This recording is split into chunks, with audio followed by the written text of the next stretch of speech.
Section 1.3 is all about functions. A function from a set x to a set y is a rule that assigns to each element of x exactly one element of y. The domain represents the set of x values, and range represents the set of y values. Let's take a look at a couple examples. The first example, I have 1, 2, 5, 8, and 3, 4. You can see each x value has exactly one y value, so this is a function. But let's take a look at the next example. I have 1, 2, 5, 8, 1, 4, and 3, 6.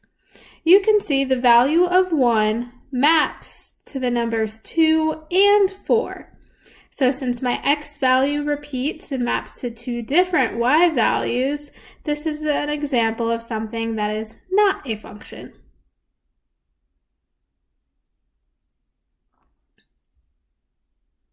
Next, I want to go over function notation.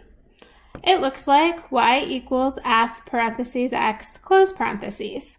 We pronounce this f of x.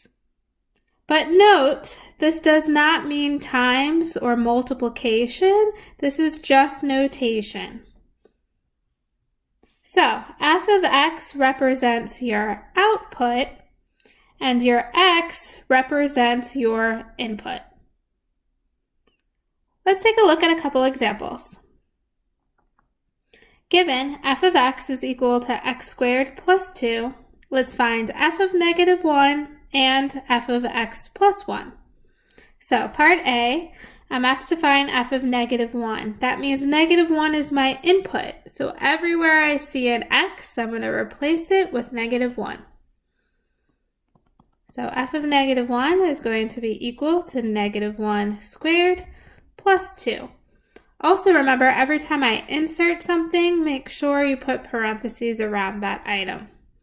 So, negative 1 squared is positive 1, plus 2, final answer, 3. Let's take a look at the next example, f of x plus 1. Again, everywhere I see an x, I'm going to replace it with x plus 1, and be sure to put parentheses around it. So, I have f of x plus 1 is equal to x plus 1 squared plus 2. Recall, x plus 1 squared means x plus 1 times x plus 1, so I need to write it twice, and FOIL. Foiling, I get x squared plus 1x plus 1x plus 1 plus 2. Gathering like terms, I have x squared plus 2x plus 3 as my final solution.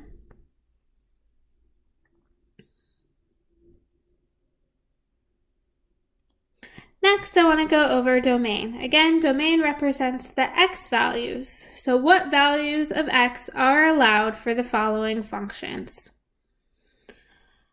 Part A, f of x is equal to x squared plus 2x plus 3. This is just a nice parabola that's smooth, and it's going to go forever to the left and forever to the right. So in interval notation, I would say the domain goes from negative infinity to positive infinity. Part B, f of x is equal to 1 over x squared minus 4. This time my function is a rational expression, or a fraction. And recall, we can't have 0 in the denominator of a fraction. So my interval notation is going to be something along the lines of all real numbers except whatever makes the denominator 0. So our first item to do is find out what makes it 0. So set your denominator equal to 0 and solve for x. You can solve this one by factoring or square root method, quadratic formula, etc. I'll do square root method for this. Add 4 to both sides and I get x squared equals 4. Opposite of a square is a square root. Square and square root will cancel each other out, and x equals plus minus 2. Remember, when you take the square root of something in a solution, there's two answers, a positive and a negative. So, writing my answer in English would be all real numbers except 2 and negative 2. And writing the domain in interval notation, I would get negative infinity to negative 2, union negative 2 to positive 2, union positive 2 to infinity.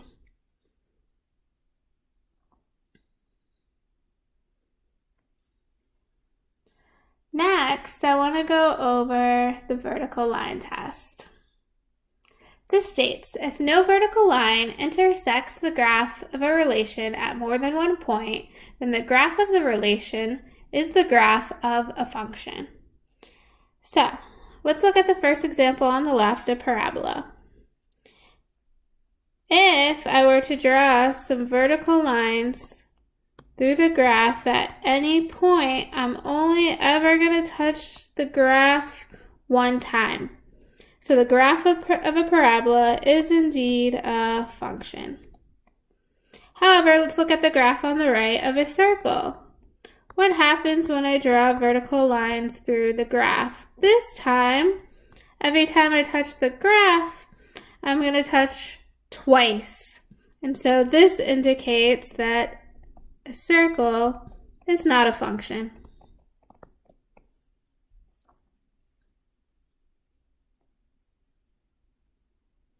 Next, I want to talk about the average rate of change. This looks like slope, right? The change of y over the change of x, which is equal to f of b minus f of a all over b minus a, or in other words, f of x2 minus f of x1 all over x2 minus x1. So this does look like slope. However, we can start looking at functions that aren't straight lines to approximate the slope between 2 points. So let's take a look at this next example. Given f of x is x squared, so a parabola, find the average rate of change as x1 equals negative 1 to x2 equals positive 2. So again, let's write out the formula.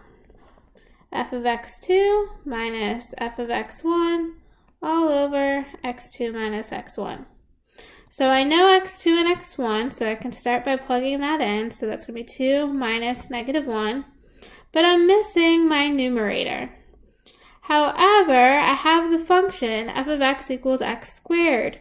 And so I can plug in my values to find my y values. So I need to calculate f of x2 first, and that would be plugging in f of 2, plugging 2 into my function, it would be 2 squared, and I get 4. Next, I need to find f of x1. So f of x1 would be plugging in f of negative 1. Negative 1 squared is positive 1. So plugging into the rest into my numerator there, I get minus 1 because there's a minus in the formula. And simplifying this, I get 3 in the numerator. And negative negative in the denominator is a positive, so I'll get 3 in the denominator as well. And that simplifies to 1.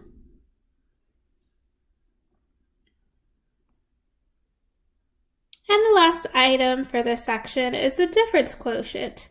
This states f of x plus h minus f of x all over h, where of course h cannot be equal to 0 in the denominator. For those that have been exposed to a little bit of calculus, this may look familiar. This is part of the definition of a derivative. So let's try this out. Find the difference quotient of f of x equal to x squared minus x. In the Canvas notes, you'll see I break down this formula into a 4-step process.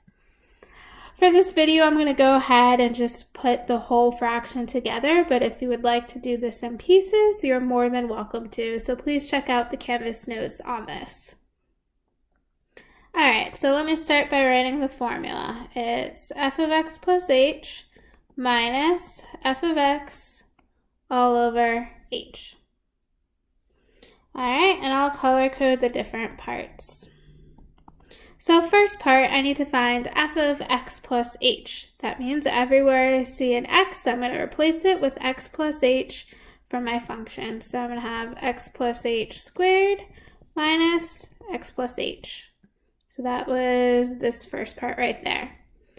Then I see a minus sign, so minus, and then I have f of x. So I'm just going to repeat my function. Remember, when I have a minus some stuff, I need to use some parentheses. So I need to put parentheses around x squared minus x.